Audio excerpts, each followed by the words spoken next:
यदि मान लीजिए कि कभी ऐसा एक मौका आ जाए कि एलियन हमारे पे अटैक करे, now this is pure fantasy ना प्योर साइंस फिक्शन जो भी कहे, कि एलियन यदि हमारे पे अटैक करे और उन लोगों के पास में नेचुरली कि वो कहाँ कहाँ से वो स्पेसशिप लेके आएंगे, हमारे से उनकी टेक्नोलॉजिकल एडवांस मान लीजिए हमारे से हजारों हजारों साल वे लोग टेक्नोलॉजिकली ज्यादा एडवांस है, उन लोगों के पास में इस तरह की वेपन सिस्टम है जो कि हम लोग जिसकी कभी कल्पना भी नहीं कर सकते, इस तरह के एनर्जी सोर्सेस है, जीरो पॉइंट एनर्जी कल मैं देख रहा था। तो इसके बारे में थियोरेटिकली तो हमको पता है किंतु प्रैक्टिकल हमको कुछ ज्ञान नहीं है। तो इस तरह के एनर्जी सोर्स, इस तरह के एडवांस वेपन्स, इस तरह के एडवांस स्पेसक्राफ्ट, यह सब लेकर के एलियंस यदि आते हैं पृथ्वी पे हमला करने के लिए, तो फिर हमारे पास में डिफेंस कहाँ पे है? हमारे पास में डिफेंस क्या है मनुष्य समाज के पास में? तो देखिए, सबसे पहले तो स्वामी जी का एक स्टेटमेंट है, all the powers of good against all the powers of evil, अर्थात कि ये जो इवल अर्थात कि ये अनिष्टकारी जितनी भी शक्तियां है उसके सामने इष्ट गुड अर्थात कि ये शुभ शक्तियां जितनी भी है, इष्ट शक्तियां जितनी भी है, उन सबको एक साथ में खड़ा रह के लड़ना है। Then in turn with the power of this pranayam we can control every matter in the universe। Swami ji कहते हैं ये ग्रह नक्षत्र जो है आकाश में उसकी गति को परिवर्तित कर सकते हैं। तो मान लीजिए कि यदि प्राणायाम या तो प्राण के विज्ञान को समझ करके हमने ऐसी कोई पावर डेवलप कर दी कि जब इन लोगों के एकदम हाई टेक एडवांस स्पेसक्राफ्ट है या तो एनर्जी वेपन से वो हमारे सामने आए, तो यहाँ पे वो इस तरह के कुछ फाइटर बैठे होंगे, they can able to fight with their mind. माँ को पूछा कि माँ ये तो इतना बड़ा विश्व ब्रह्मांड है, इतने बड़े विश्व ब्रह्मांड में कितने ही ग्रह है, कितने ग्रहों पे कितने तरह के लोग, किस तरह का जीवन होगा, किसको पता। तो माँ सुन रही है, जयराम बाटी की बात है, तो माँ सब सुन रही है, फिर सुनने के बाद में धीरे से कहती है कि बेटा वो जितने भी ग्रह है कहीं पे कुछ भी जीवन नहीं है, जीवन है तो सिर्फ पृथ्वी पे है। ॐ स्थापकाय च धर्मस्य सर्वधर्मस्वरूपिणे अवतारवरिष्ठाय रामकृष्णाय ते नमः। संडे को कल मैं एक डॉक्यूमेंट्री देख रहा था, उसका नाम है एज ऑफ डिस्क्लोजर। इसमें क्या है, अभी रिसेंटली, वैसे ये न्यूज़ जो है वो रिसेंट नहीं, काफ़ी पुराना है, दूसरे ग्रह से जो कुछ यूएफओस अर्थात कि अनआइडेंटिफाइड फ्लाइंग ऑब्जेक्ट, तो ये यूएफओ को लेकर के स्पेकुलेशन अमेरिका में काफ़ी समय से चल रहा है। और वे लोग ऐसा, बहुत सारे लोग ऐसा मानते हैं वहाँ पे कि दूसरे ग्रह से लोग आए हैं पृथ्वी पे विजिट करने के लिए और हमारे साथ में कहीं कहीं पे बात भी की है, और अमेरिकन गवर्नमेंट के पास में इसके बहुत सारे प्रूफ भी है। तो ऑलमोस्ट पिछले 1940 से यह सब चलता आ रहा है, तो अभी तक कोई इसको सीरियसली नहीं लेता था, किंतु रिसेंटली पिछले 3-4 साल से हमने देखा कि यूएस गवर्नमेंट ने कुछ कुछ वीडियोस जो है वो पब्लिक किए हैं, और इस वीडियोस में इस तरह के फ्लाइंग क्राफ्ट के बारे में दिखाया गया है कि they fly at the speed of more than 40,000 kilometres per hour. हमारे जो फ्लाइंग क्राफ्ट है, एरोप्लेन है न कि फाइटर जेट है, उसकी स्पीड ज़्यादा से ज़्यादा कितनी होगी? 3, 4, 5, 6 Mach, 5-6 Mach at the most, Mach अर्थात की स्पीड ऑफ साउंड। तो स्पीड ऑफ साउंड है 1000 किलोमीटर पर आवर मान लीजिए, तो ज़्यादा से ज़्यादा कितना, 10-15 हज़ार किलोमीटर पर आवर, इतना मैक्सिमम हमारे जो एक्सपेरिमेंटल एयरक्राफ्ट होंगे अमेरिका के खास करके, वो इतना स्पीड से उड़ पाएंगे। किंतु ये जो वीडियो उन्होंने कुछ रिलीज़ की अमेरिकन गवर्नमेंट ने, उसमें दिखा रहा है कि more than 40,000 kilometre per hour, और कभी कभी उससे भी ज़्यादा स्पीड से ये जो अनआइडेंटिफाइड फ्लाइंग ऑब्जेक्ट है, और आजकल इसको कहते हैं अनआइडेंटिफाइड एरियल फिनोमिना, यूएपी, तो वो इतना स्पीड से उड़ते हैं। और फिर इतना ही नहीं, कभी कभी इतना स्पीड से उड़ने के बाद में वो हवा में से कहीं ज़मीन के, पानी के भीतर में भी चले जाते हैं। तो हवा में भी इतना स्पीड से उड़ेंगे, पानी में भी इतना स्पीड से उड़ेंगे, और कभी कभी रडार में से अदृश्य हो जाते हैं। इस तरह के जो फ्लाइंग क्राफ्ट है उसमें पता नहीं इस तरह की एडवांस टेक्नोलॉजी है। तो ये इसके ऊपर में अभी जस्ट एक डॉक्यूमेंट्री रिलीज हुआ है, उसका नाम है एज ऑफ डिस्क्लोजर। तो मैं कल देख रहा था, तो इसमें इस डॉक्यूमेंट्री में वैसे नया कोई इन्फॉर्मेशन नहीं है। जो कुछ इन्फॉर्मेशन है वो पिछले 4-5 साल से वो अमेरिकन गवर्नमेंट रिलीज कर रही है, किंतु इस डॉक्यूमेंट्री में बहुत अच्छे से सजा करके सब कुछ दिखाया गया है। तो वहाँ पे 2-3 साइंटिस्ट स्पेकुलेट करते हैं कि ये जो इतनी सुपीरियर स्ट्रेंथ है, ये जो अनआइडेंटिफाइड ये फ्लाइंग क्राफ्ट जो है उसमें, तो उसके पीछे कौन सा साइंस काम करता है। तो वे लोग स्पेकुलेट करते हैं कि स्पेस टाइम को बेंड करने की कैपेसिटी इन लोगों में है, तभी एक स्पेस टाइम बबल बनता है वो एयरक्राफ्ट के आसपास, और फिर इसी बबल की वजह से ना ही उसको जो पृथ्वी का वातावरण है ना ही पृथ्वी का ग्रेविटी है ये असर करता है। इंस्टेंटली कहाँ से भी कहाँ जा सकते हैं, और मैंने इनक्रेडिबल उसका जो एनर्जी ड्राइव है इनक्रेडिबली स्ट्रॉन्ग है। तो यह सब मैं कुछ कल देख रहा था, मुझे एक बात का जो आश्चर्य हुआ, और अभी तक देखिए कि इस तरह के जो यूएफओज वगैरह है उसमें जनरल पब्लिक में तो किसी किसी को इंटरेस्ट है, ज़्यादातर लोग इसको बोगस ही समझते थे, क्योंकि इतना बड़ा इन्फॉर्मेशन कि दूसरे ग्रह से कोई आकर के, वो मनुष्य तो नहीं ही कहेंगे उसको, ईटीआई कहेंगे, एक्स्ट्रा टेरेस्ट्रियल इंटेलिजेंस, या तो फिर कहेंगे एलियन, जो भी नाम देना चाहे। यदि दूसरे ग्रह पर जीवन है और वो पृथ्वी पे आकर के हमारे साथ में कहीं कहीं किसी रूप से इंटरेक्ट कर रहा है, तो ये कितना बड़ा न्यूज़ है। कंपेयर टू दैट, ना ही न्यूज़पेपर में ऐसा कुछ देखने को मिलता है, ना ही गवर्नमेंट ऑफिसर्स कोई कुछ बोलते हैं। और इतना ही नहीं, दूसरा है कि ये जो स्पेकुलेशन है वो ज़्यादातर अमेरिकन मीडिया में ही चलता है, ना ही इंडिया में ऐसा कोई न्यूज़ पढ़ने को कभी आया है कि इंडिया में कभी कोई यूएफओ दिखा, ना ही ये चाइना, रशिया और कहीं पे दिखा। तो ये अमेरिका में ही क्यों इस तरह के यूएफओ दिखते हैं, इंडिया में आए हैं तो क्या इस न्यूज़ को कोई हम इसका प्राधान्य नहीं देते कि क्या। Too many questions. इसको देख करके बार बार मेरे मन में यही आ रहा था कि यदि इतना इम्पोर्टेंट ये न्यूज़ है, इवन इसका पॉसिबिलिटी भी है कि दूसरे ग्रह पे जीवन है और वो पृथ्वी पे आ रहे हैं कोई स्पेस क्राफ्ट में, माने इस तरह का टेक्नोलॉजी लेकर के which is thousands of years advance, तो फिर इसके बारे में बहुत कुछ चर्चा होनी चाहिए। पता नहीं, और फिर कुछ कुछ बातें इस डॉक्यूमेंट्री में और रिसेंटली जो न्यूज़ आया है, मैंने उसमें ऐसा कहते हैं कि ये जो एलियन क्राफ्ट है तो अमेरिका के जो न्यूक्लियर वेपन है उसके ऊपर में जाकर के वो मंडराते हैं और न्यूक्लियर वेपन को डिसेबल कर देते हैं। तो which is even more dangerous, nuclear weapon के साथ में ये लोग कोई खिलवाड़ करे, और मान लीजिए कि इन्होंने ऐसा सोचा कि चलो अमेरिका और चाइना में वॉर करवा दी जाए, अमेरिका के न्यूक्लियर वेपन को कंट्रोल करके चाइना की ओर फेंकेंगे। अभी चाइना थोड़ी ना ये स्वीकार करने वाला है कि अमेरिका के कंट्रोल में ये न्यूक्लियर वेपन नहीं है, ये मिसाइल जो आ रही है वो किसी एलियन ने कंट्रोल करके किया है ऐसा। वे लोग सामने और 50 मिसाइल फेंकेंगे, फिर अमेरिका वाले और 100 मिसाइल फेंकेंगे, ऐसा 50-100 न्यूक्लियर मिसाइल इधर उधर फेंकी, वो सब पूरा पृथ्वी खत्म हो जाएगा। So this sort of news which is even more dangerous. मुझे पता नहीं कि इसके बारे में ज़्यादा स्पेकुलेशन या ज़्यादा लोगों को इंटरेस्ट क्यों नहीं है।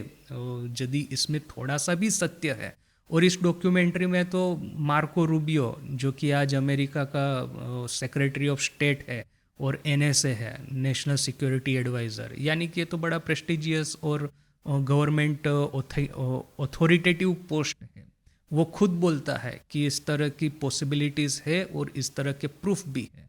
और इस डॉक्यूमेंट्री में और जो कुछ रिसेंट न्यूज़ आए हैं उसमें ये भी स्पेकुलेट किया गया है कि ये जो एलियन है उनका डेड बॉडी हमको मिला है, और इस डेड बॉडी को लेकर के हमने डिसेक्शन वगैरह भी किया है, और ये जो एलियन क्राफ्ट है वो कहीं पे क्रैश हो गए हैं, तो उनका क्रैश हुआ जो क्राफ्ट है वो अमेरिकन गवर्नमेंट ने उसको लेकर के उसको रिवर्स इंजीनियर करके कुछ कुछ बड़ी ही एडवांस टेक्नोलॉजी भी डेवलप की है। ऑल ऑफ दिस यदि सही है तो it is a very big news. I don't know कि इसके बारे में और ज़्यादा क्यूरियोसिटी क्यों नहीं है। इंडिया में तो इस तरह का कोई भी ना ही स्पेकुलेशन में सुनता हूँ, ना ही गवर्नमेंट की ओर से कुछ बोला जा रहा है, विच इज़ वेरी सरप्राइजिंग। क्योंकि मान लीजिए ये तो सब टेक्नोलॉजी की बात हुई, थोड़ा सा फिलोसॉफिकली सोचे कि दूसरे ग्रह पे जीवन होने का अर्थ क्या है। कि अब पृथ्वी पे अब जैसे देखिए भारत का खुद का एग्जाम्पल देखिए, हमारे साथ में क्या हुआ है। एक समय था कि भारत सुवर्ण युग में जी रहा था, किंतु एक समय ऐसा भी आया कि टेक्नोलॉजिकली, साइंटिफिकली और इकोनॉमिकली हम लोगों का डिटेरियोरेशन प्रारंभ हुआ। इकोनॉमिकली तो नहीं, किंतु ये मिलिटरीली तो अपना डिटेरियोरेशन प्रारंभ हुआ। और फिर ये विदेशी हमलावर जितने भी आए, उन्होंने भारत पे आक्रमण करके, हमको गुलाम बना करके हमारे पर में कितना अत्याचार किया है। पिछले 1000 साल का इतिहास है। और यही जो यूरोपियन जिन्होंने भारत पे आक्रमण किया था, इसी यूरोपियन ने अमेरिका, जो आज का नॉर्थ अमेरिका, साउथ अमेरिका है, वहाँ पे जाकर के वहाँ की जो इंडिजेनियस पॉपुलेशन थी उसको ऑलमोस्ट सफाया कर दिया है। उस वहाँ की जो सिविलाइजेशंस थी उसको संपूर्ण रूप से तबाह कर दिया है। ये जो इस्लामिक इन्वेजन जहाँ जहाँ पे हुए, इजिप्ट में देखिए कि पुरानी सभ्यता थी, किंतु वो सभ्यता संपूर्ण रूप से उन्होंने डिस्ट्रॉय कर दी है, संपूर्ण रूप से ख़त्म कर दी है। ईरान में देखिए कि पर्शियन एम्पायर इतना पुराना था, किंतु जैसे ही ये इस्लामिक इन्वेजन प्रारंभ हुआ, पर्शियन एम्पायर संपूर्ण रूप से नेस्तनाबूद हो गया। तो जब भी एक एडवांस सिविलाइजेशन एक प्रिमिटिव सिविलाइजेशन के कांटेक्ट में आती है, तो पृथ्वी का जो इतिहास है, हमारा जो मानव सभ्यता का जो अनुभव है, वो बहुत ही बुरा रहा है। तो मान लीजिए कि यहाँ पे पृथ्वी पे हम लोग आपस में झगड़ा करके न कि ऐसा करके रह रहे हैं। ये भारत में तो देखिए क्या परिस्थिति है हमारी। और इस अवस्था में अभी हम लोग ये चाइना पाकिस्तान इसी को संभालने में पसीना निकल जा रहा है। तो कहीं ये दूसरे ग्रह से आ गए हमारे पे राज्य करने के लिए या तो हमारा शोषण करने के लिए। तो इमेजिन कि हमारी परिस्थिति क्या होगी। और दूसरी बात क्या है पता है, देखिए ये जो स्पेस ट्रैवल है, ये स्पेस ट्रैवल बड़ा ही मुश्किल है। सबसे नज़दीक का स्टार है वो अल्फा सेंटोरी। तो वहाँ पे जाने के लिए यदि हम at the speed of light हम जाते हैं, उड़ते हैं हमारा स्पेस क्राफ्ट, तो 4 साल लगेगा। और स्पीड ऑफ लाइट से उड़ना ऑलमोस्ट असंभव है। उसके लिए आपको फिर बड़ी ही एडवांस टेक्नोलॉजी डेवलप करनी होगी। जैसे ये वॉर्म होल है, ये जैसे स्पेस टाइम बबल है, ये 0 पॉइंट एनर्जी है, क्या क्या सब एडवांस कॉन्सेप्ट है। इस तरह के स्पेसक्राफ्ट, इस तरह की टेक्नोलॉजी, इस तरह का ह्यूमन माइंडसेट ये डेवलप करना होगा। तो जो सिविलाइजेशन, ये स्पेस फेरिंग सिविलाइजेशन जिसको कहते हैं, अर्थात कि इस तरह की सिविलाइजेशन जिसने कि ये स्टार्स के बीच में जर्नी करना सीखा है, वो इतनी एडवांस होगी, इतनी एडवांस होगी कि हम लोगों के साथ में यदि कांटेक्ट में आएंगे तो ऐसा कुछ नहीं है हमारे पास में जो कि इन लोगों को किसी भी तरह से हरा सके, इंक्लूडिंग न्यूक्लियर वेपन्स। यदि आप स्पेस टाइम बबल बनाना सीखे हैं तो उसको क्रॉस करके तो न्यूक्लियर वेपन्स कभी उनको कुछ नहीं कर पाएंगे। So this is very surprising कि इस तरह की सिविलाइजेशन है, हो सकती है, और इस तरह के लोग पृथ्वी पे आकर के हमारी जो हाईएस्ट टेक्नोलॉजी है, highest military technology, that is nuclear weapons, उसका इंस्पेक्शन कर रहे हैं विच इज़ वेरी डेंजरस ऑल्सो। तो ये तो एक बात है। दूसरी एक बात मैंने देखी कि ये डॉक्यूमेंट्री देखने के बाद में इसका जो डायरेक्टर है उसका एक पॉडकास्ट में देख रहा था। तो ये डायरेक्टर जो है और कुछ एक्स्ट्रा बातें करता है जो कि उसने डॉक्यूमेंट्री में नहीं की। एक बड़ी इंटरेस्टिंग बात ये डायरेक्टर कहता है कि हम लोगों ने इस एयरक्राफ्ट पे अटैक किया है और उसको तोड़ गिराया है। कैसे? तो न्यूक्लियर एक्सप्लोजन से। तो मुझे तो ये बड़ा सरप्राइजिंग लगता है कि जो एयरक्राफ्ट स्पेस टाइम बबल के भीतर में है उसको किस तरह से न्यूक्लियर एक्सप्लोजन इफेक्ट कर सकता है। नहीं करेगा, किंतु खैर ये अभी इस तरह का दावा करता है डायरेक्टर कि हम लोगों ने न्यूक्लियर एक्सप्लोजन करके ऐसे कुछ कुछ एयरक्राफ्ट को तोड़ गिराया है। ये तो एक बात उसने कही। और दूसरा वेरी सरप्राइजिंग वो कहता है कि जब इस तरह का एक एलियन एयरक्राफ्ट टूट करके गिरा था तो हमारे यानी अमेरिका के कुछ सोल्जर ना साइंटिस्ट उसको इंस्पेक्ट करने के लिए गए। तो वहाँ पे एक एलियन था। अभी एलियन ऑलमोस्ट मृत्यु के किनारे था, किंतु मरते मरते उसने ये जो अपना ह्यूमन है उसके साथ में टेलीपैथी से उसको इंफॉर्मेशन भेजा, टेलीपैथी से उसको कुछ बात बताई। क्या कहता है पता है? कि you humans do not know what is your potential. तो आप तो मानव जात, आप लोग जो है मनुष्य, आपको पता नहीं है कि आपका पोटेंशियल कितना है। विच इज अभी देखिए कि ये कह रहा है डायरेक्टर इस डॉक्यूमेंट्री का, जब ये इस तरह की बातें करेगा तो अभी इस बात को सत्य कितना मानना, गलत कितना है, मिस इन्फॉर्मेशन कितना है, कौन बता पाएगा। किंतु यदि देखिए कि ये पूरी कहानी में, ये डॉक्यूमेंट्री में और इस पॉडकास्ट में यदि 1% भी सत्य है तो मनुष्य सभ्यता के लिए this is one of the greatest challenge. देखिए कि अभी देखिए कि वेदांत की दृष्टि से रामकृष्ण विवेकानंद जो भावधारा है, इसकी दृष्टि से इसको कैसे देखेंगे। सबसे पहले तो इसकी ये कमेंट से ही प्रारंभ करते हैं। ये एलियन हमको कहता है, ये डायरेक्टर, ये एज ऑफ डिस्क्लोजर जो डॉक्यूमेंट्री है उसका जो डायरेक्टर है वो खुद ये बात बताता है। उसने कहीं ये सीक्रेट सोर्स से ये जानकारी उसको मिली है। ये एलियन कहता है कि you humans do not know what is your potential. तुम आदमियों को पता नहीं है कि तुम्हारा पोटेंशियल क्या है। तो ऑब्वियसली कि बहुत सारे लोगों को पता नहीं है। देखिए हम लोग जो कि ठाकुर को फॉलो करते हैं, हमारे लिए एक ऐसा एक सोर्स ऑफ इंफॉर्मेशन कहो, न कि एक ऐसा फिलोसॉफिकल पावर कहो, ठाकुर के विजन देखिए।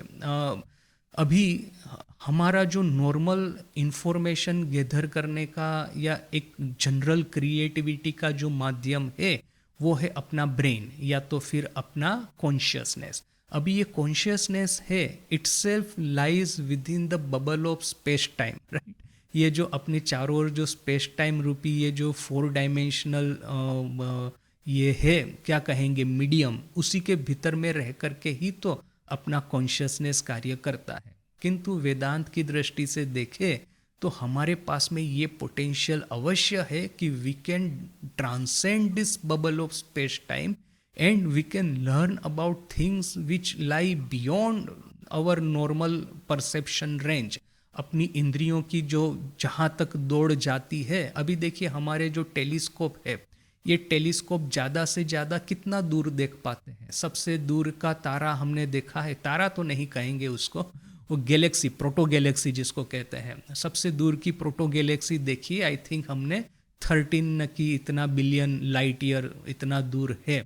तो हमारे जो इंस्ट्रूमेंट है टेलीस्कोप इतना दूर देख सकते हैं। अपने जो माइक्रोस्कोप है वो बहुत छोटे से छोटा चीज़ तो देख सकते हैं, तो वो भी हमने देख लिया। अपनी जो बुद्धि है, क्रिएटिविटी, जो साइंटिफिक हमारी अंडरस्टैंडिंग, वो हमने प्लांक जो टाइम कहते हैं, माने बिग बैंग के बाद में प्लांक एपोक था, उसके बाद में था ग्रांड यूनिफाइड एपोक। तो ये up to grand unified epoch तक तो हमने कैलकुलेशंस करके ठीक कर लिया है कि इस तरह से कुछ हुआ होगा। प्लांक एपोक तक अभी तक नहीं पहुंच पाए हैं, अभी तक अपनी थियोरेटिकल सोफिस्टिकेशन इतना नहीं हुआ है। किंतु फिर भी ये सृष्टि के प्रारंभ में क्या था, सृष्टि में वर्तमान में क्या है, किस तरह से ये ग्रेविटी वगैरह जो है काम करता है, स्पेस टाइम कर्वेचर किस तरह से काम करता है, फ्यूचर क्या है यूनिवर्स का, वो क्लोज है न कि ओपन है, न कि ये इन्फाइनेटली एक्सपांडेबल है वगैरह। देखिए कि क्वांटम डायनेमिक्स और थियरी ऑफ रिलेटिविटी और आजकल का ये जो है आर्टिफिशियल इंटेलिजेंस LLM, तो देखिए कि यह सब हमने इंटेलेक्चुअल कैपेसिटी से बहुत कुछ हासिल किया है आज हमारे पास में। किंतु हमको ये भी पता है, जो लोग ठाकुर और ये वेदांत को फॉलो करते हैं, कि अपनी जो कैपेसिटी है दैट गोज फार बियॉन्ड कि हम क्रिएटिव प्रोसेस से कितना जान सकते हैं। हम लोग ये जो अपना थियोरेटिकल लिमिटेशंस है, ये अपनी ये जो इंद्रियों की लिमिटेशंस है, कर्मेंद्रिय हो न कि ज्ञानेंद्रिय हो, इससे परे जाकर के सब कुछ जान सकते हैं। खास करके देखिए ठाकुर के विजन्स, एक के बाद एक ठाकुर दर्शन देखते थे और उसमें ठाकुर को इस सब तरह की चीज़ें पता चलती थी जो कि हम अपनी इंद्रियों की क्षमता से या तो अपनी बुद्धि की क्षमता से कभी नहीं जान पाएंगे। वो एक इंसिडेंट है, ठाकुर मिलने को गए हैं देवेंद्रनाथ टैगोर को, तो उसको कहते हैं कि तुम वेद में से कुछ बोल करके सुनाओ। तो ये देवेंद्रनाथ है, वेद में से एक उदाहरण देते हैं। तो अभी जो उदाहरण था तो ठाकुर कहते हैं कि अच्छा, तब तो इस आदमी ने काफ़ी स्टडी किया है, क्योंकि वो जो उसने वेद में से जो पढ़ा है वो तो मुझे एक्चुअली विजन उसका हुआ है, मैंने उसका दर्शन किया है। तो अभी देखिए कि ठाकुर जो वेद में बातें कही गई है, नेचुरली वो जो बातें हैं ऋषि मुनियों ने अपनी क्रिएटिविटी या अपनी बुद्धि से तो नहीं खोज निकाली है, उन्होंने तो अपनी यह जो क्षमताएं हैं, कॉन्शियसनेस की लिमिटेशन, उससे परे जाकर के सुपर कॉन्शियस लेवल पे जाकर के इसको देखा है, डायरेक्ट दर्शन किया है, बोल करके उनको दिखा है। तो ठाकुर को भी यह सब चीज़ों का डायरेक्ट दर्शन हुआ था। तो यह एक कैपेसिटी है मनुष्य के पास में। ये जो एलियन कहता है ना कि तुम लोगों को अभी पता नहीं तुम्हारी पोटेंशियल क्या है, क्षमता क्या है, तो एटलीस्ट हम लोगों को पता है जो वेदांत और ठाकुर को फॉलो करते हैं कि हाँ, ये जो कॉन्शियसनेस की लिमिटेशन जो है उसके परे जाकर के एक सुपर कॉन्शियस वर्ल्ड में हम प्रवेश कर सकते हैं, या तो फिर यह जो माया है या अज्ञान है, अज्ञान के परे ब्रह्मन है और ब्रह्मन में स्थित होकर के हम इस पूरे वर्ल्ड को ट्रांसेंड कर सकते हैं।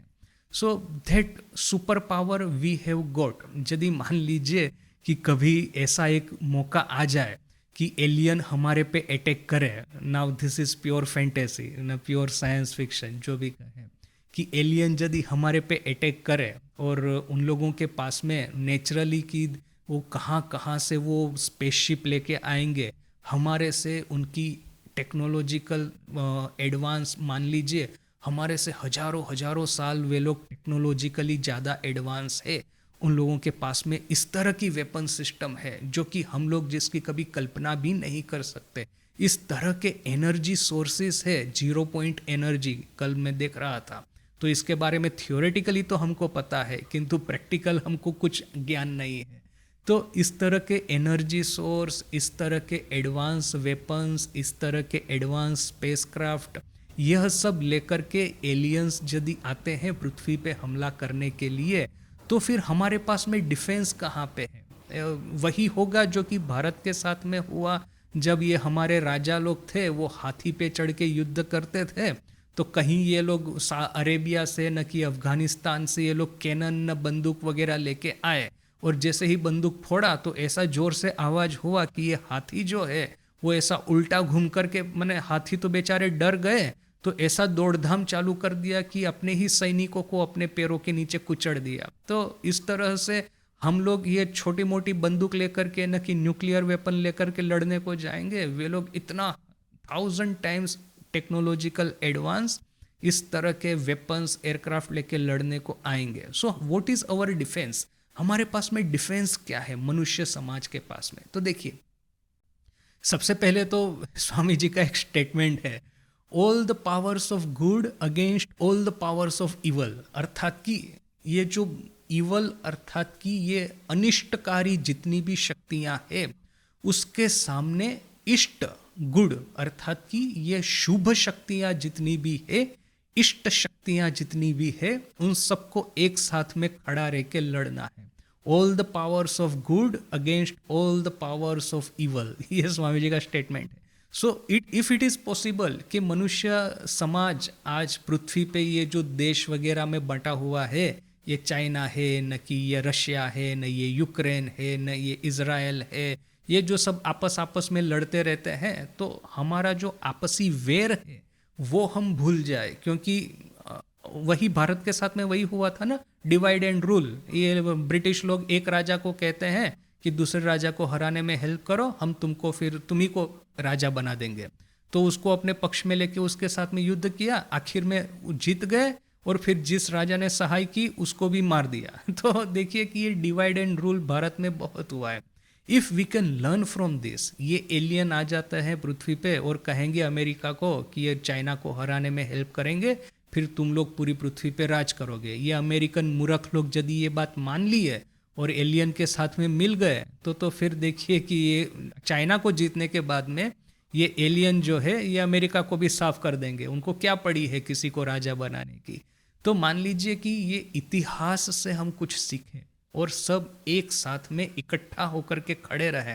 स्वामी जी ने अमेरिका से एक लेटर में लिखा था, वो अमेरिका में तो स्वामी जी पे बहुत अटैक हो रहे थे, तो मिशनरी है ये वो है, तो स्वामी जी एक बार अमेरिका से लेटर लिख करके अपने गुरु भाइयों को कहते हैं कि मैं पूरी दुनिया से लड़ सकता हूँ, मुझे किसी का डर नहीं है, जब तक तुम लोग सब इकट्ठा होकर के मेरे पीछे खड़े हो तब तक मुझे किसी की चिंता नहीं है।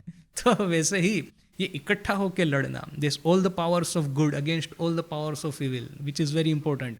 सो ये पृथ्वी के ये जितने भी देश है, जितनी भी ये रेसिस है, जितनी भी ये लिंग्विस्टिक टाइप्स है, हम लोग आपस में झगड़ा छोड़ करके एक साथ में इकट्ठा रह पाए, इकट्ठा खड़ा रह पाए, then it will be a very good thing for us. कि मना अदरवाइज देखिए कि आज पृथ्वी का भविष्य क्या है, कि हम लोग ऐसा न हो जाए कहीं कि आज से 50-100 साल के बाद में ये जो बड़े बड़े देश है, चाइना, अमेरिका, रशिया, ईरान वगैरह, वो आपस में लड़ना शुरू कर दे। किसी पागल ने एक न्यूक फेंका तो सामने वाले ने 10 फेंका, तो उसने 20 फेंका, तो इसने 100 फेंका, खत्म, पृथ्वी खत्म। फिर तो अभी देखिए ये पाकिस्तान का यूनिटी है, तो पाकिस्तान की यूनिटी के पीछे हाथ किसका है, तो ये इंडिया का है। इंडिया का डर दिखा करके ही तो पाकिस्तान अपने को यूनाइट कर पा रहा है, वरना आज इंडिया चला जाए तो ये पाकिस्तान है, सिंध है, पंजाब है, ये नॉर्थ वेस्ट फ्रंटियर प्रोविंस है, उसमें कितना डिवाइड हो जाएगा, इंस्टेंटली डिवाइड हो जाएगा। पाकिस्तान को इकट्ठा करने के पीछे ये इंडिया ही कारणभूत है। एक बाहर से बहुत बड़ा डर हमको जब दिखता है तब हम इकट्ठा खड़े रहते हैं। सो ये एलियन का एग्जिस्टेंस यदि है, एक्स्ट्रा टेरेस्ट्रियल इंटेलिजेंस का, देन इट कैन बी ए बुन for us in one way, कि हम लोग 10 बार सोचेंगे कि भाई एटम बम एक दूसरे पे डालने की बजाय 10 बार सोचो, ऐसा ना हो जाए कि हम लोग आपस में लड़ के कमज़ोर हो जाए, फिर ये एलियन आकर के हम पे राज करना शुरू कर दे। So that is one you can say positive outcome we can imagine. तो वो तो एक है। दूसरा है कि यदि वो आ जाते हैं, हम लोग इकट्ठा होकर के लड़ते भी हैं, तो what weapon will we have, ऐसा कौन सा शस्त्र है जिससे कि हम लड़ पाएंगे। ऑब्वियसली न्यूक्स काम नहीं करने वाले हैं क्योंकि यदि जो सिविलाइजेशन स्पेस टाइम बबल बना सकती है, वे लोगों के सामने किसी भी तरह का एनर्जी वेपन या मटेरियल वेपन काम नहीं करेगा। सो कौन सा वेपन काम करेगा। तो अगेन यहाँ पे ये वेदांत जो है, ये जो स्वामी जी का राजयोग हमको ये सिखाता है, और राजयोग में हमने स्पष्ट देखा कि आकाश और प्राण का थियरी, जितना भी मैटर है वह सब आकाश में से प्रकट हुआ है, और फोर्सेस और एनर्जी जो भी है सब प्राण में से प्रकट हुई है। यदि हम प्राण को कंट्रोल करना सीख ले, then in turn with the power of this pranayam we can control every matter in the universe। Swami ji कहते हैं ये ग्रह नक्षत्र जो है आकाश में, उसकी गति को परिवर्तित कर सकते हैं। तो मान लीजिए कि यदि प्राणायाम या तो प्राण के विज्ञान को समझ करके हमने ऐसी कोई पावर डेवलप कर दी कि जब इन लोगों के एकदम high tech advance space craft है या तो एनर्जी वेपन से वो हमारे सामने आए, तो यहाँ पे वो इस तरह के कुछ फाइटर बैठे होंगे, they can able to fight with their mind. तो ये लोग होंगे जो कि अपने माइंड से ही प्राण की शक्ति को कंट्रोल करके ही इनके ये जो एनर्जी वेपन्स है एलियन के, या तो इनके जो स्पेस क्राफ्ट है उसको तोड़ दे, विच इज़ एंटायरली पॉसिबल। देखिए कि रामकृष्ण विवेकानंद साहित्य में थोड़ा सा आप जाएंगे तो सभी चीज़ों का उत्तर आपको मिलना शुरू हो जाएगा। ये एक बात है कि क्या ठाकुर ने ऐसा कुछ देखा था कि पृथ्वी पे ही सिर्फ जीवन नहीं है, दूसरे भी ग्रह पे है। आई डू नॉट नो, कि मुझे ऐसा of the top of my mind मुझे याद नहीं आ रहा है। अभी उन्होंने देखा भी होगा, उन्होंने देखा बहुत कुछ, राइट। हमको ये पता है कि ठाकुर जब काशीपुर में ही थे, मोस्ट प्रोबेबली उस समय उन्होंने बात करना बंद कर दिया एक दिन एकाएक। तो फिर तो, और कैंसर है तो मृत्यु के पास में खड़े हैं और यहाँ पे बात करना बंद कर दिया है। तो सब लोग तो बड़े ही दुखी हो गए।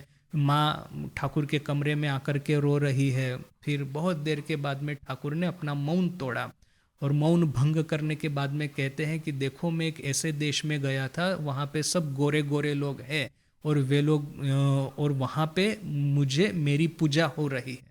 तो माँ सोचती है कि ये इस तरह का तो कैसा देश होगा जो कि गोरे लोगों का होगा। हालांकि कलकत्ता में रहने वालों को तो पता होना ही चाहिए कि ये गोरे लोग जो है ब्रिटिश लोग, उन लोगों का एक देश तो होगा ही होगा। किंतु खैर माँ का अभी क्या है कि ये जियोलॉजिकल नॉलेज माँ का कितना होगा पता नहीं।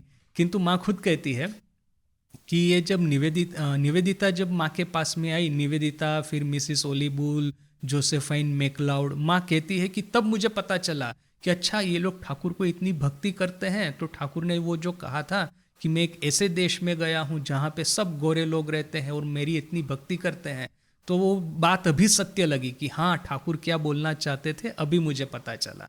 तो माँ ने खुद ये बात कही है। So it is entirely possible कि ये यदि ठाकुर कलकत्ता में बैठ कर के ब्रिटेन का या अमेरिका का दौरा कर सकते हैं, तो हो सकता है कि उन्होंने दूसरे ग्रह पे जीवन है कि नहीं उसके बारे में उनको पता होगा।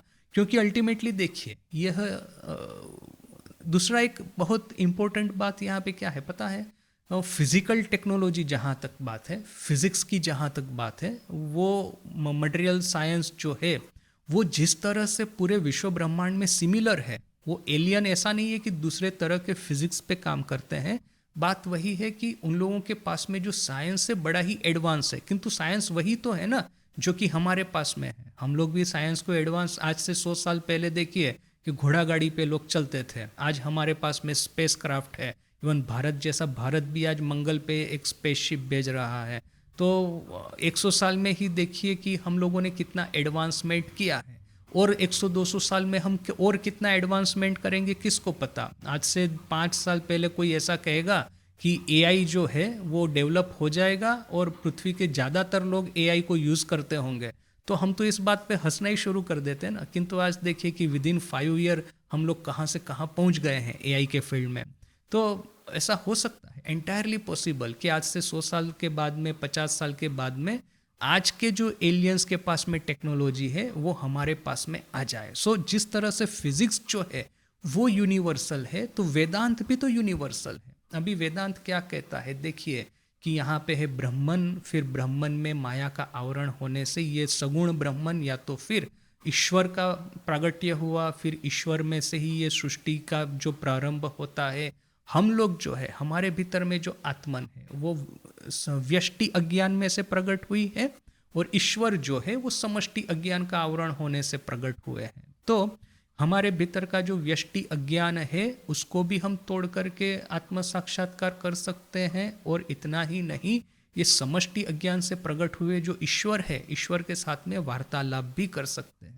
तो ठाकुर ने जिस तरह से ईश्वर के साथ में वार्तालाप करके माँ काली के पास में से इतना जो सब कुछ सीखा, that gives us a hope कि कहीं जाकर के ये इंटर सिविलाइजेशनल प्लेनेटरी वॉर यदि चालू हो जाए, या पृथ्वी के सामने और 10-15 ग्रह इस तरह से चालू हो जाए, तो ऐसा नहीं है कि हम लोग बिल्कुल हेल्पलेस है। हमारे पास में देखिए कि वेदांत है, वेदांत का हम यदि सही सही इस्तेमाल करें तो it will give us such a strength. आज प्राणायाम का विज्ञान है, प्राण का विज्ञान है, यह जो ठाकुर के विजन्स जो थे, इसकी यह जो सब क्षमताएं थी कि पृथ्वी पे बैठ कर के अपनी जो नॉर्मल कॉन्शियसनेस है उसकी सीमाओं के परे जा कर के सुपर कॉन्शियस स्टेट में प्रवेश करके उन लोगों की जो ग्रह है वहाँ पे जा कर के हम लोग विजिट कर सकते हैं, और वे लोग क्या कर रहे हैं क्या नहीं कर रहे हैं वो हम देख सकते हैं, और हो सकता है कि उन्हीं के बीच में डिवाइड एंड रूल करने का प्रयास कर सकते हैं। All of this is entirely possible if we can develop Vedanta as a science. तो क्या है कि मेरी दृष्टि से तो भारत का आज का जो परिस्थिति है, हमको वेदांत को एज ए साइंस के रूप में डेवलप करना होगा, और यह बात सिर्फ भारत की स्ट्रेंथ के लिए ही नहीं, पूरी पृथ्वी के लिए आवश्यक है। क्योंकि हम सिर्फ टेक्नोलॉजी से ये एलियंस का मुकाबला नहीं करने वाले हैं, नहीं कर पाएंगे। we need something more than technology. So what is this more than technology? So that is वेदांत. वेदांत को सीख करके ये वेदांतिक स्किल जो है, if we can utilize them as weapons. अभी ये रामायण और महाभारत का ये युद्ध आप देख लीजिए, ये ब्रह्मास्त्र वगैरह क्या थे? सिर्फ आप एक धनुष के ऊपर में तीर बांध करके छोड़ेंगे, उसमें थोड़ी ना ऐसी कोई शक्ति आ जाने वाली है जो कि ये आधी सभ्यता का सफाया कर दे. ये ब्रह्मास्त्र है, ये सुदर्शन चक्र है, पाशुपत अस्त्र है, ये जो जितनी भी यह सब ये मंत्र है, ये जिस तरह के आयुध है, जिस तरह के औजार है, ये इंद्र का यह जो वज्र है, यह सब का जो वर्णन हमको मिलता है शास्त्र में, वो कहाँ से आया? वो तो सब वेदांत की शक्ति से ही, और मोर टेक्निकली यदि कहे स्वामी जी की लैंग्वेज में, कि प्राण की शक्ति से ही तो यह सब डेवलप हुआ है. तो यदि प्राण की शक्ति को यूज करके हम सिर्फ अपना आध्यात्मिक जीवन ही नहीं, अपने खुद के बचाव के लिए भी हम यूज कर पाए, तो ये समय आ चुका है. क्योंकि अगेन यह जो मैंने देखा, और आप लोग भी देख पाएंगे, थोड़ा सा सर्च करेंगे कि ये क्या है सब, दूसरे ग्रह से मनुष्य का या तो फिर दूसरे ग्रह के निवासियों का पृथ्वी पे आना, इस बात के भीतर में यदि 1% भी सत्य है तो इसको बहुत ही सीरियसली हमको लेना चाहिए. आजकल हम जिस माइंडसेट में जीते हैं, उस माइंडसेट को संपूर्ण रूप से त्याग कर देना चाहिए. कल मैंने ये डॉक्यूमेंट्री देखा, ये एज ऑफ डिस्क्लोजर, और इसके बाद में इंडिया में जो सब चल रहा है, मैं ये सब न्यूज़ देख रहा हूँ, मैं तो एकदम हताशी हो जाता हूँ. ये कहाँ ये मंडल कमंडल, और ये हिंदू मुस्लिम, और ये पॉलिटिकल पार्टी और वो पॉलिटिकल पार्टी, और ये टेररिस्ट अटैक, न कि क्या कौन से ज़माने में हम लोग जी रहे हैं.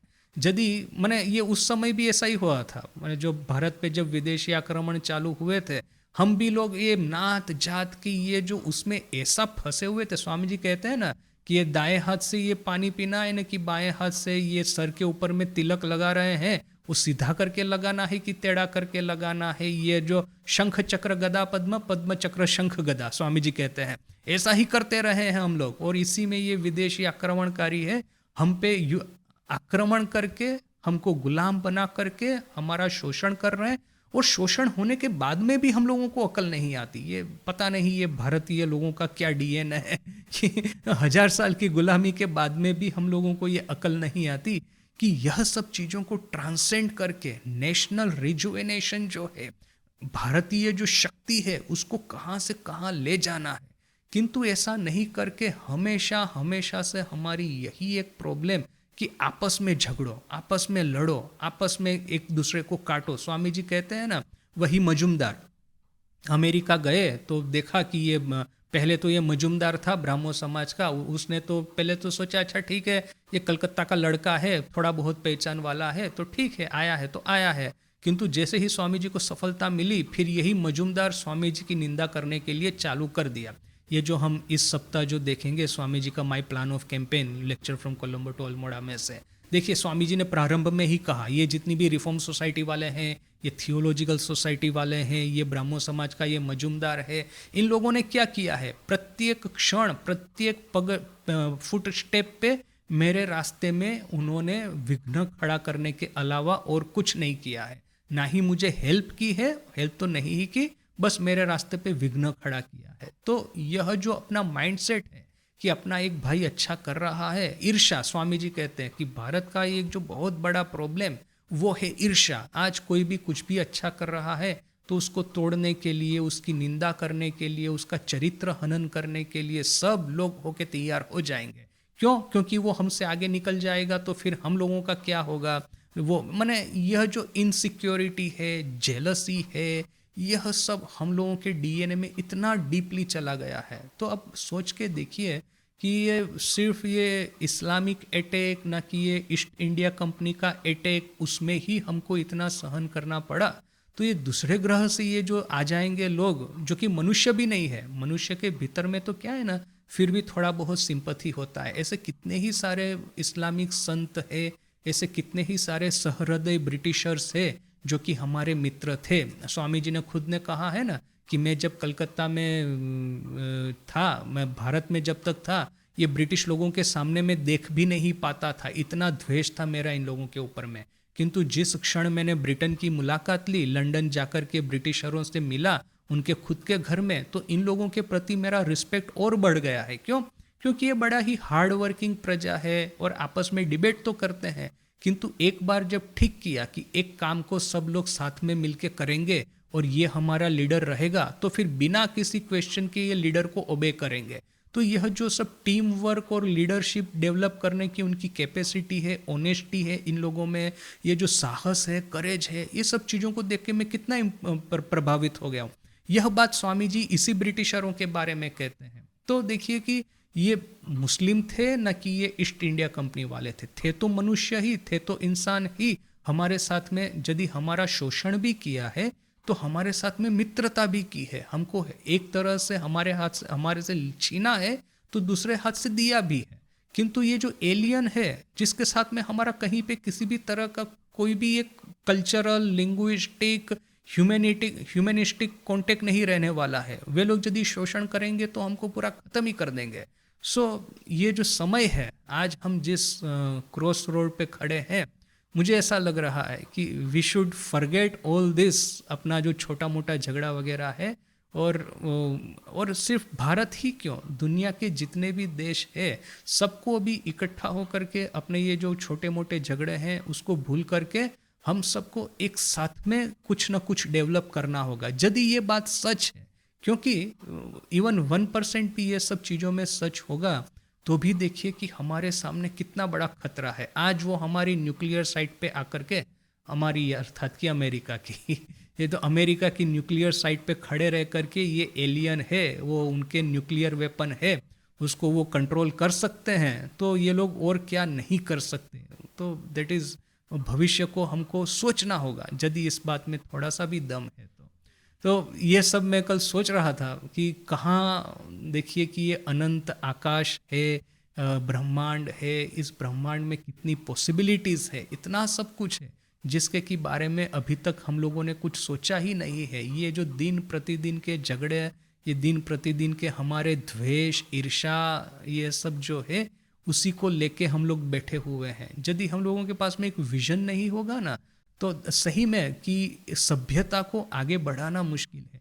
आज का ये एआई को ही देखिए ना, एआई जिस तरह से डेवलप हो रहा है, देखिए कि कहीं ये एआई ही अपने से एक सेंशिएंट न हो जाए। ऐसे बहुत सारे साइंस फिक्शन स्टोरीज आपने पढ़ी होगी कि ये एआई है, उसने खुद वो सेंशिएंट, वह कॉन्शियस हो गया है, अर्थात कि उसमें एक सेल्फ अवेयरनेस आ गई है, और फिर उसने यह सोच लिया कि ये मनुष्य जो है वही है विकास में एक बाधा के रूप में, क्योंकि मनुष्य तो इरेशनल है, तो मनुष्य को ही पहले मार दो और हम ही लोग फिर पृथ्वी पे राज करेंगे। तो एआई भी एक थ्रेट है यदि हम उसको ठीक ठीक कंट्रोल नहीं करेंगे तो।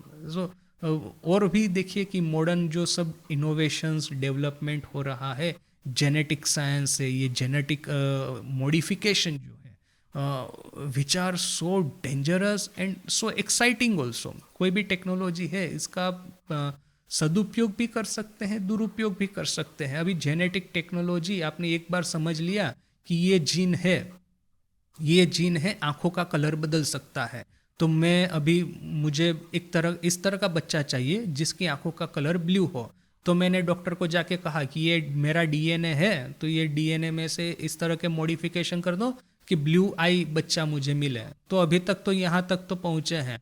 अभी बाद में ऐसा हो रहा है कि बचपन में डीएनए के भीतर में ही हम लोग देख लेते हैं कि ये भविष्य में इसको कैंसर होने वाला है कि नहीं। कैंसर का जीन यदि है जो कि वारसा में आता है, तो उस कैंसर के जीन को काट दो, उसको मॉडिफाई कर दो। तो ये यहाँ तक पहुँचे हैं। कल हम कहेंगे कि ये इंटेलिजेंस का ये जेनेटिक सीक्वेंस है, तो मुझे इस तरह का बच्चा चाहिए जो कि सुपर इंटेलिजेंट हो, तो इस तरह से मुझे मॉडिफाई करके दो। अच्छा ठीक है, इस तरह के सुपर इंटेलिजेंट बच्चे को जन्म तो दिया, किंतु फिर वो क्या सोच रहा है, क्या नहीं सोच रहा है, क्या करेगा भविष्य में बड़ा होकर के। मोरालिटी यदि नहीं है, सिर्फ इंटेलिजेंस है, तो फिर तो काम नहीं बनेगा। और क्या मोरालिटी के जीन्स होते हैं? We do not know. Intelligence के जीन हो सकते हैं, वो समझ सकते हैं, किंतु मोरालिटी और एथिक्स के जीन होते हैं क्या? We do not know. So in absence of morality यदि आप किसी को हाइपर इंटेलिजेंस दे देंगे तो वो अपनी इंटेलिजेंस के साथ में क्या करेगा, who knows. All of this advancement आजकल जो हम देख रहे हैं, अभी किसी ने एक जगह पे मैंने पढ़ा कि आज के जो पब्लिश जो एआई मॉडल है, GPT 5.1 की ये जो जेमिनी 3, जो भी आजकल जो फ्रंटियर लेवल के पब्लिश्ड एआई मॉडल, तो ये तो उन्होंने जनरल पब्लिक के लिए दिए हैं, which it self looks so advance. अभी वे लोग अपनी खुद की लैब में कितना एडवांस मॉडल के साथ में वो काम करते होंगे, किसको पता, जिसको कि उन्होंने अभी तक हमको रिलीज नहीं किया है पब्लिक में। तो उनके खुद के जो सीक्रेट मॉडल होंगे वो कितने एडवांस होके जस्ट इमेजिन। सो मैंने आर्टिफिशियल इंटेलिजेंस, ये फिर ये जेनेटिक मॉडिफिकेशन, फिर ये जो extra terrestrial intelligence, these are topics, these are subjects कि जिसके ऊपर में हमको सोचना चाहिए। और देखिए अगेन, जो लोग ठाकुर माँ स्वामी जी को, वेदांत को फॉलो करते हैं, हमारे पास में वो फ्रेमवर्क है यह सब समझने के लिए, ये सब का उत्तर देने के लिए। ठाकुर के विजन, ये स्वामी जी का प्राण का जो विज्ञान है, ये जो स्पिरिचुअल पावर जो हमारे पास में है, हमको पता है कि कॉन्शियस लेवल की क्या लिमिटेशन है, हमको पता है कि किस तरह से सुपर कॉन्शियस लेवल पे जा सकते हैं, और सुपर कॉन्शियस लेवल पे जा कर के ये जो इंटेलेक्चुअल और ये जिस तरह का क्रिएटिविटी और इंटेलिजेंस और इसका जो एक बहुत बड़ा जो भंडार है, वो हमारे सामने इस तरह से खुल जाएगा कि हम कोई भी एडवांस सिविलाइजेशन है, एक्स्ट्रा टेरेस्ट्रियल सिविलाइजेशन, उसको साथ में हम फाइट कर सकते हैं। We can fight with them on a level playing ground. So this technologies are available with us right now. Bharat में है, हजारों सालों से ये ऋषि मुनियों ने हमको दी हुई है। So why not to start using that. हमारी एजुकेशन सिस्टम को फंडामेंटली चेंज करना होगा। वेदांत है, योग है, बिल्कुल फ्रॉम द किंडरगार्टन इटसेल्फ हमको इम्प्लीमेंट करना होगा, तभी तो कहीं जाकर के बच्चा है। अब आजकल क्या सीखते हैं ये बड़े होकर के, ज़्यादातर ये जो ग्रेजुएट होते हैं अनएम्प्लॉयबल है, बेचारे को ग्रेजुएशन की झूठ मूठ की डिग्री मिली है, वो किसी काम की नहीं है। और ये एआई, फिर ज़्यादातर लोगों को अभी देखिए कि ये एआई की वजह से जो ये कंपनी में से इंजीनियर को निकालना शुरू किया है, वो देखेंगे कि अनएम्प्लॉयमेंट अभी विदेश में भी बढ़ने वाला है। तो भारत में तो क्या होगा पता नहीं। ऑलरेडी हमारे जो एडवांस इंजीनियर थे अमेरिका जाते थे नौकरी खोजने के लिए, अभी अमेरिका ने अपना दरवाजा बंद कर दिया है, तो कहाँ जाएंगे हम लोग। तो we have that power to transcend the limitations of modern science, modern technology, modern thinking system, modern political and economical framework. इसको ट्रांसेंड करके we can construct something far better. That power we have. किंतु ये जो awareness है, awareness कब आएगी, आई do not no. मैंने कभी कभी मुझे ऐसा फ्रस्ट्रेशन जैसा लगता है, ये कहाँ पे न्यूज़पेपर में ये सब न्यूज़ आ रहा है, भारत के न्यूज़पेपर में, और कहाँ पे ये जो एडवांस सब थिंकिंग हमारे पास में पड़ा हुआ है। Why can not we use that Vedanta, why can not we transform our life, why can not we transform our nation, why can not we transcend our civilizational limitations. I do not know कि what it will take. माने वो 1000 साल गुलाम होने के बाद में हम लोगों में थोड़ी बहुत अक्ल आई, और ये जो अपना ये जो इंडिपेंडेंस मूवमेंट है, वो हमने सब भारतीयों ने इकट्ठा होकर के फाइट किया और गांधी जी के वो लीडरशिप में। So but it took us 1000 year of slavery. पता नहीं कि वो फिर से ऐसा कौन सा लीडर प्रकट होगा, और कितना ही हमको सफ़र करना पड़ेगा कि हम सभी लोग अपने जो छोटे छोटे ये जो डिफरेंसेस है, इसको भूल करके for the sake of national rejuvenation सब कुछ फेंक करके अपनी पूरी एनर्जी लगाए, एक ऐसा एक फ्रेमवर्क बनाए, पॉलिटिकल, सोशल, इकोनॉमिकल, एक ऐसा फ्रेमवर्क बनाए, एजुकेशन सिस्टम एक इस तरह से क्रिएट करे विच कैन टेक अस। आज जो भारत की परिस्थिति है, ये $3000 पर कैपिटा जो अपना जीडीपी है, उससे कहाँ हमको ऊपर ले जाए। All this potential we have. किंतु जैसे स्वामी जी ने कहा ना कि India has the greatest of philosophy but the worst of implementation. तो कब हम इस नींद से जगेंगे, आई डू नॉट नो। ऐसा एलियन का 1-2 अटैक होना चाहिए, तो फिर थोड़ा हम हो सकता है कि नींद से जग पाए। सो दैट इज, मैं ये सब सोच रहा था। और फाइनली वन लास्ट थिंग, माँ की बात। किसी ने, अरूपानंद जी मोस्ट प्रोबेबली, माँ को पूछा, ये माँ, ये तो इतना बड़ा विश्व ब्रह्मांड है, इतने बड़े विश्व ब्रह्मांड में कितने ही ग्रह है, कितने ग्रहों पे कितने तरह के लोग, किस तरह का जीवन होगा, किसको पता। तो माँ सुन रही है, जयराम बाटी की बात है, तो माँ सब सुन रही है। फिर सुनने के बाद में धीरे से कहती है कि बेटा, वो जितने भी ग्रह है कहीं पे कुछ भी जीवन नहीं है, जीवन है तो सिर्फ पृथ्वी पे है, which is mother's input in this entire debate. अभी देखिए कि बहुत बार हम लोग सोचते हैं, मैंने कहा था ना कि मैं किसी के साथ वेदांत के बारे में बात कर रहा था, मैंने कहा वो माँ का वो लेटर है ना, माँ कहती है कि ठाकुर अद्वैत है, तुम लोग भी अद्वैतवादी हो। तो मुझे ऐसा उत्तर मिला था कि माँ को फिलोसॉफी थोड़ी ना आती है, माँ के लेटर को सीरियसली लेने की जरूरत नहीं। आई डो नॉट नो कि किस तरह का थिंकिंग उनका है। माँ को ना ही एस्ट्रोफिजिक्स आता है, ना ही कॉस्मोलॉजी आती है, ना ही ये मॉडर्न साइंस और टेक्नोलॉजी। माँ ने कैसे बोल दिया कि दूसरे ग्रह पे जीवन नहीं है? तो इट इज़ ऑल अपनी श्रद्धा पे है कि माँ को कितना सीरियसली लेना, क्योंकि एक और यह सब हो रहा है तो दूसरी ओर माँ की ये बात है। और बहुत सारे स्पेकुलेशन भी है, कोई कोई कहता है कि दूसरे ग्रह से नहीं आकर के ये इंसान ही है, भविष्य में से टाइम ट्रैवल करके पास्ट में आए हैं। तो किसको पता कि व्हाट इज इंटरडाइमेंशनल ट्रैवल है कि इंटरगैलेक्टिक ट्रैवल है, न कि ये टाइम ट्रैवल है, वट एवर इट इज़। यदि इस सब चीज़ों में 1% भी तथ्य है तो बहुत ही सीरियसली इसके बारे में इन्वेस्टिगेशन होना चाहिए, लोगों को प्रश्न करने चाहिए कि क्या है, गवर्नमेंट इसका उत्तर दे। ओके, सो अभी नेक्स्ट कल से हम देखेंगे स्वामी जी का ये माई प्लान ऑफ कैंपेन, और मैंने कुछ ये बनाए हैं, स्लाइड्स बनाई है, तो अभी हम इसको कल देखते हैं। ओम शांति शांति शांति, हरि ओम तत्सत। श्री राम कृष्णार्पणमस्तु।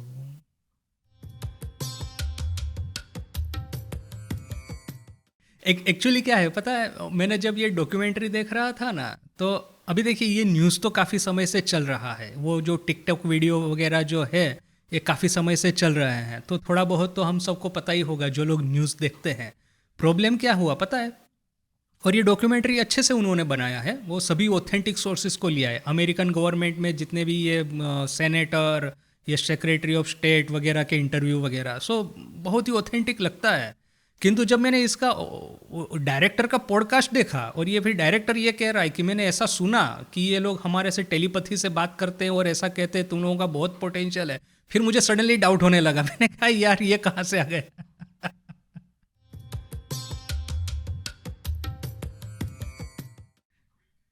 ना देखिए कि आज से 1000 साल पहले यही हुआ था ना, हम लोग अपने छोटे जगत में ऐसे डूबे हुए हैं, ये जब आक्रमण होना शुरू हुआ तो कौन है ये लोग, कहाँ से आए हैं, क्यों हम पे आक्रमण करे, समझ में ही नहीं आ रहा है, समझते समझते सीधे गुलाम हो गए। So same thing today.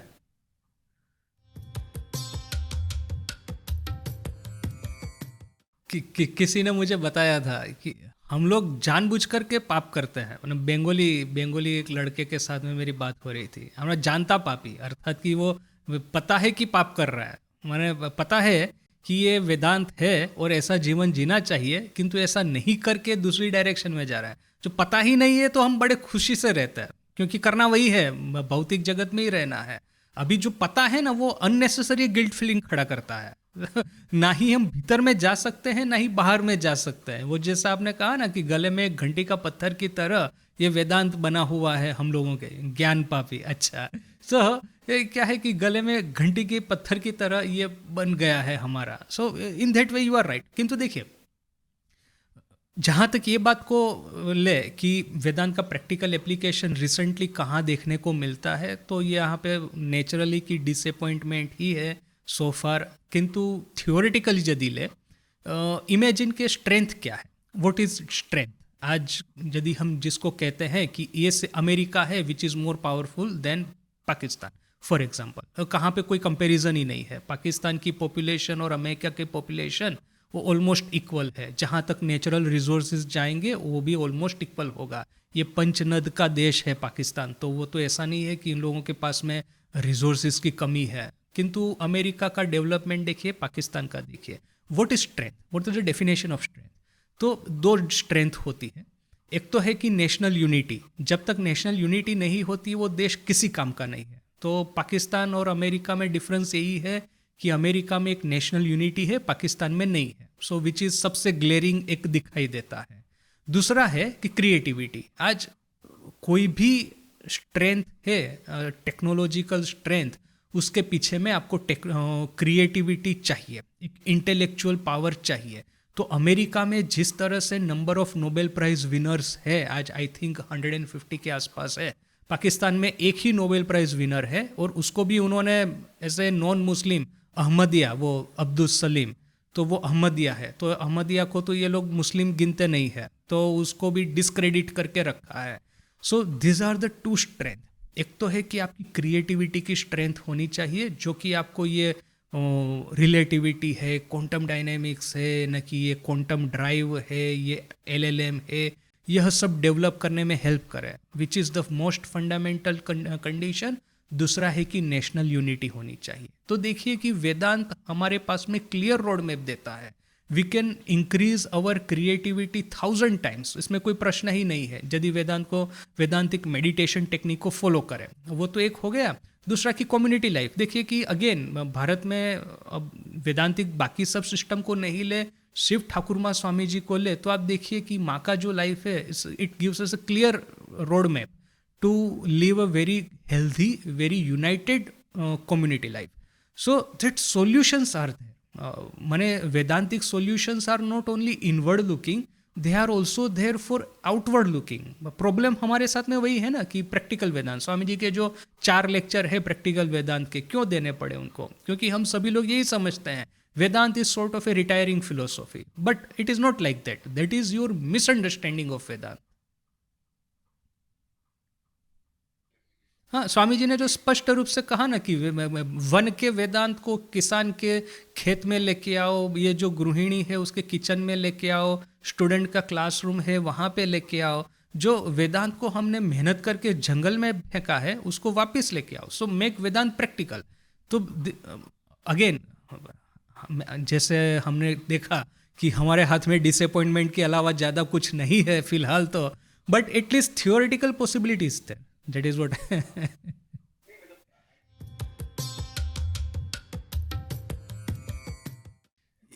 देखिए, जहाँ तक ये फिलोसॉफिकल फ्रेमवर्क का प्रश्न है, वो philosophical framework it will begin with the understanding कि ठाकुर माँ स्वामी जी 3 को एक साथ में लेना होगा। ये जहाँ तक मैं लोगों को, मेरा भी वही ऑब्जर्वेशन है जैसा आपने कहा कि ये जितने भी जो लोग हैं जो कि ठाकुर माँ स्वामी जी पे या वेदांत पे कोई इंटेलेक्चुअल बातें करते हैं, वे लोग एक थीम को पकड़ करके बोलते हैं। अब जैसे सर्वप्रियानंद जी का वेदांत है, और आप बलभद्रानंद जी को देखेंगे तो रामकृष्ण जो बंगाली साहित्य है अपना, उसमें उनका बड़ा अच्छा एक अंडरस्टैंडिंग है। किंतु ऑन वन हैंड वेदांत, ठाकुर माँ स्वामी जी, ये चारों एस्पेक्ट को या तो फिर कहेंगे कि वेदांत को छोड़ दे, Vedanta as reflected in Thakur Maa Swami ji, क्योंकि internal aspect of Vedanta is exemplified by Thakur, ये जो कम्युनिटी एस्पेक्ट है एग्जेम्प्लीफाइड बाय मदर, एंड जो सिविलाइजेशनल एस्पेक्ट है exemplified by Swami ji. So 3 aspect of Vedanta rank. और इसलिए मैं हमेशा से कहता हूँ कि ठाकुर माँ स्वामी जी को 3 को साथ में पढ़ना होगा। That is the only solution to understand Vedanta in all its phases. Vedant is applied in our spiritual life, Vedant is applied in our community life, and Vedant is applied on a civilizational scale. You cannot ignore any of them. क्योंकि मान लीजिए कि देखिए कोई भी देश आज कितनी, अब आज कोई भी बॉक्सर है वो कितना ही बड़ाई कर दे, मैं ये हूँ, मैं इतना खाना खाता हूँ, मैं इतना प्रोटीन शेक पीता हूँ, मैं इतना आवर्स मैं जिम में वर्कआउट करता हूँ, इतना घंटा में जॉगिंग करता हूँ, कितना ही कर दे, उसका सही स्ट्रेंथ तो रिंग में ही पता चलेगा ना जब ओपोनेंट का फेस करता है। तो कोई भी देश है आज कितनी ही बड़ी बड़ी बातें क्यों ना कर ले, उसका सही टेस्ट कब होगा? जब वो युद्ध होगा तब उसका टेस्ट होगा। तो अभी मान लीजिए कि ये अफगान है, कुछ 12-15 अफगान जो सरदार थे घोड़े पे आकर के आधे भारत को खा गए, तो ये हमारी 10,000 साल की सिविलाइजेशन का क्या नामो निशान रह गया, राइट? सो क्या है कि रीज़न था तो पक्का था कि हम लोग भीतर से पूरे करप्ट हो गए थे, सिस्टम पूरा करप्ट हो गया था, बोल करके ही तो इतना बुरा हमको सामना करना पड़ा। ये जो मैंने बारबेरियन कंट्री था ये ब्रिटेन उस समय का, ये 10-15 गन बोट लेके आ गए, हम लोग पूरे झुक गए उनके सामने। सो अभी आप बोलेंगे कहाँ वो अफगान, कहाँ ये ब्रिटेन, और कहाँ ये सोने की चिड़िया, वैदिक युग का भारत वगैरह वगैरह। जब युद्ध होता है सब खुला हो जाता है, फिर आप कुछ छुपा नहीं सकते। सो यहाँ पे क्या है ना कि until and unless there is a comprehensive development, हम लोग युद्ध के मैदान में हारते ही रहेंगे, and which is the ultimate test of any civilisation. आज भगवान बुद्ध कहे कि चलो आप क्षत्रिय हो, आप घर बार छोड़ करके जंगल में चले जाओ, अच्छा है, सुनने में बड़ा अच्छा लगता है, किंतु जब युद्ध होगा तो हमको बचाने के लिए क्षत्रिय ही नहीं रहेंगे, तो जो जंगल में वो तपस्या कर रहा है उसका आकर के सर काट देंगे, तो क्या उसका मीनिंग रहा आपकी तपस्या का।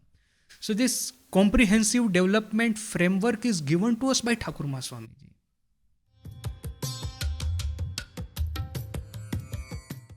नहीं, हमारे यहाँ पे ये थियोरेटिकल फ्रेमवर्क डेवलप होने का सब होने चाहिए, सब एनकरेजमेंट होना चाहिए, इंस्टीट्यूशंस होने चाहिए कि how you can apply Vedanta in all three aspect, in your inner life, in your community life and on the civilisational scale. So civilisational scale पे भी सब कुछ आ जाता है ना, आपका एजुकेशन सिस्टम है, साइंस एंड टेक्नोलॉजी है, आपका हायर एजुकेशन है, गवर्नेंस है, आपकी मिलिट्री सिस्टम है, जुडिशियल सिस्टम है, लॉ एंड ऑर्डर सिस्टम है, लेजिस्लेटिव सिस्टम्स है, एवरीथिंग, इंफ्रास्ट्रक्चर है, मॉडर्न साइंस टेक्नोलॉजी है। How you can implement, how can you can insert Vedanta in all of them, which you can do. Vedant is that physics and Vedant, these two are the fundamental forces of nature. You can utilize this both in every field of life. So हम नहीं करेंगे तो कौन करेगा? आज ऐसा कोई नहीं है।